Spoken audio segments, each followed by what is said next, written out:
we divide 633 by 5 in a long division method.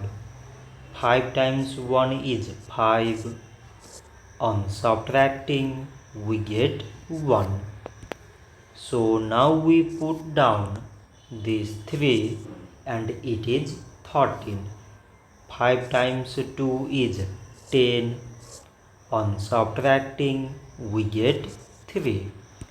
So again we put down these 3 and it is 33. 5 times 6 is 30. On subtracting, we get 3.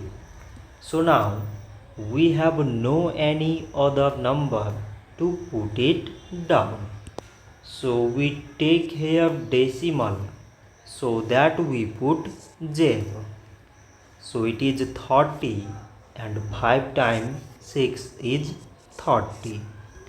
On subtracting, we get 0.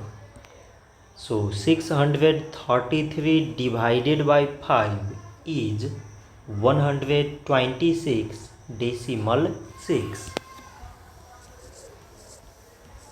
So this much for today and thanks for watching.